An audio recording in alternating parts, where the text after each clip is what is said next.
तो जय हिंद दोस्तों, कैसे हो। मैं हूँ आपके साथ आपका फाइनेंशियल एजुकेशन एडवाइज़र। तो इधर उधर की बात ना करके सीधे टॉपिक पे आते हैं।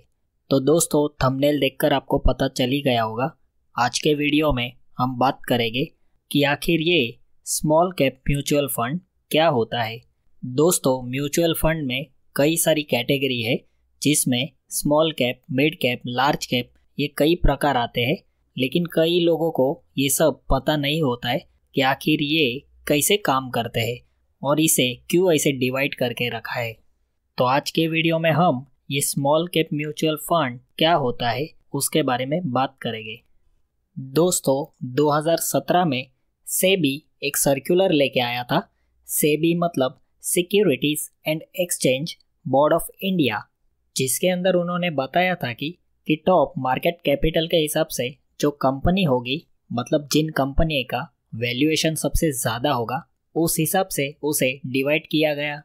तो दोस्तों, स्टार्टिंग की 1 से जो 100 तक की कंपनीज है उसे लार्ज कैप कैटेगरी में रखा गया है, और 100 से 250 तक जो भी कंपनी आती है उसे मिड कैप कैटेगरी में रखा गया। और आखिर में हम जिस टॉपिक पे बात कर रहे हैं, यानी स्मॉल कैप फंड, 250 के बाद जो कंपनी आती है उसे स्मॉल कैप फंड कहा जाता है।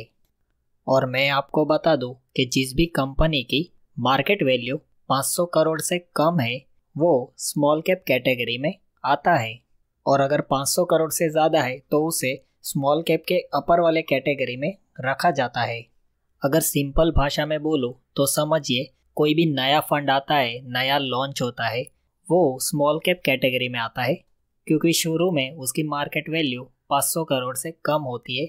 उस वजह से उसे स्मॉल कैप कैटेगरी में रखा जाता है। और जैसे जैसे उसकी वैल्यू बढ़ेगी, वो 500 करोड़ से अगर ज़्यादा जाएगा तो वो अपर वाली कैटेगरी में आ जाएगा। दोस्तों, ज़्यादातर लोग स्मॉल कैप फंड में इन्वेस्ट करने के लिए डरते हैं, क्योंकि यह फंड नया लॉन्च हुआ होता है। उसके वजह से लोग यहाँ पर इन्वेस्ट करने के लिए काफ़ी सोचते हैं।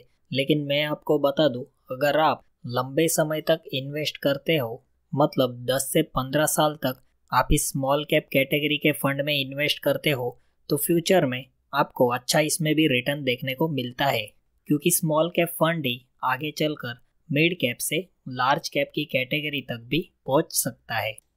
दोस्तों, ऐसा ही नहीं है कि हर नया ही फंड स्मॉल कैप कैटेगरी में आता है। कुछ पुराने फंड्स भी होते हैं जो लेकिन हमेशा ओपन नहीं रहते। कभी कभी उसे ओपन किया जाता है, उसके बाद उसे बंद कर दिया जाता है। ऐसे फंड को भी स्मॉल कैप कैटेगरी में ही रखा जाता है।